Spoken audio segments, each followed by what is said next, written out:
Salut tout le monde, c'est Majitou. On se retrouve aujourd'hui pour une nouvelle vidéo sur Modern Warfare 3. Je vous avais dit qu'il y aurait peut-être du Modern Warfare 2, mais là en ce moment j'avais envie de faire un gameplay assez court.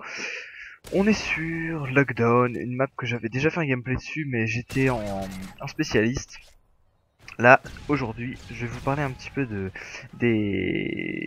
cette classe là que j'utilise, et notamment des killstreaks. Donc, bon, alors ma classe, on est en match à mort par équipe sur Lockdown, hein. Ma classe c'est le Scarel viseur laser avec un silencieux, donc avec la compétence, la compétence accessoire. Tout ça avec passe pro, détermination pro, important la détermination pro. Et il me semble que le dernier atout était visée solide, mais c'était peut-être tireur d'élite, mais je ne sais plus, il me semble que c'était visée solide.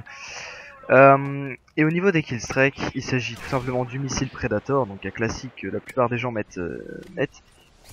En tout cas en assaut, hein, oui j'ai en assaut, j'ai pas précisé. Avec en deuxième killstreak le stratège AH6, la volée d'AH6 en comment à 9 kills, donc plutôt 8 avec la détermination.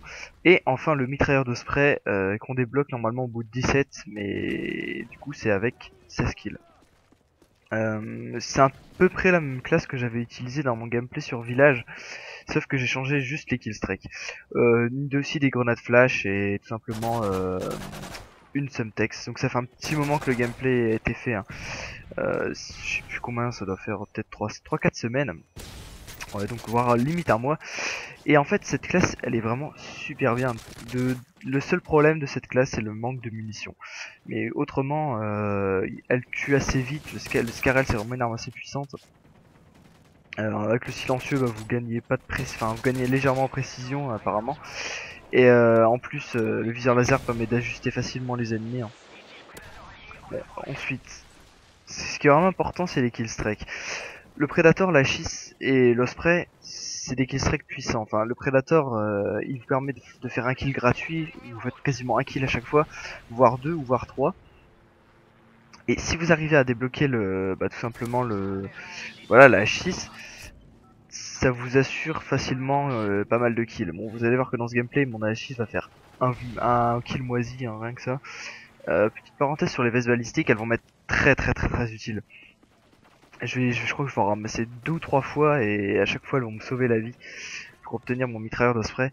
Donc je disais, il y a aussi le problème de cette classe aussi, c'est que c'est vraiment une classe qu'il faut que vous l'utilisiez si vous avez quand même un niveau de jeu, je vais pas dire assez conséquent, il faut pas être nul quoi.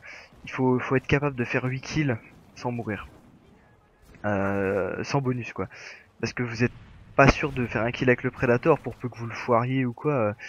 Vous obtiendrez pas votre hachis si vous savez pas faire 7-8 kills à la main comme ça.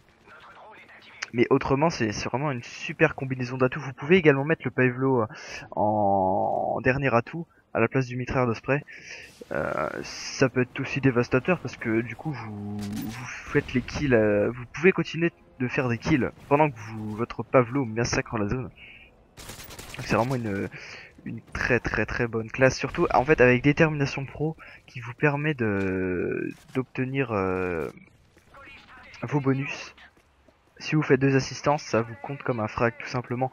Donc ça peut être vraiment utile si je sais pas vous, mais moi quand je suis tout près d'avoir un bonus de série, c'était particulièrement le cas pour la nuque sur MW2. Je me tirais partout et je faisais plein d'assistances sans jamais l'obtenir. Vous voyez là, les bestes m'ont sauvé la vie. Euh, je faisais plein d'assistances et j'arrive à avoir la nuque au bout de 4 assistances par exemple. Donc là, s'il y avait eu cette détermination pro comme ça, j'aurais obtenu la nuque plus facilement, etc. Donc c'est vraiment un truc qui aide vachement. Vous voyez, j'ai vraiment énormément de chance aussi, hein. J'ai dû mettre 2 coups de couteau énormes, un ennemi qui m'a pas vu et tout ça, c'est vraiment très chanceux. Mais c'est pas grave. Bon, par contre, vous voyez, faut vraiment maîtriser pas mal d'armes parce que vous êtes souvent amené à ramasser les armes des ennemis. Bon, c'est pas, ça vous permet d'essayer pas mal d'armes, tout simplement. Donc là, je débloque mon osprey. Et vous voyez, je pensais un petit peu à la Moab parce que je voyais, je gérais pas mal les ennemis, hein. J'avais aucun mal à me les faire. Et je me suis dit non, c'est quand même, c'est pas mon, j'ai pas eu beaucoup de mitrailleurs d'osprey. Il faudrait que je le fasse quand même. histoire de me faire pas mal de kills et d'être sûr de finir avec un très bon score la partie. Au lieu de tenter la Moab et d'être sûr de pas la réussir parce qu'il me restait même pas, il me restait plein de kills à faire et la partie était déjà touchée presque déjà à sa fin.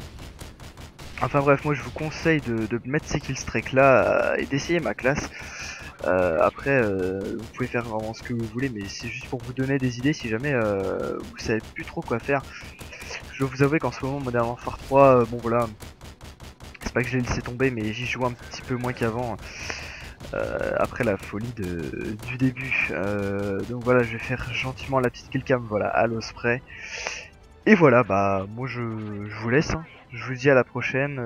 Je vous remercie d'avoir regardé cette vidéo. Et je vous promets un gameplay assez conséquent, je pense, pour la prochaine vidéo. Voilà, je termine avec un petit 27-1, donc assez honorable en match à mort par équipe. Allez, salut, salut.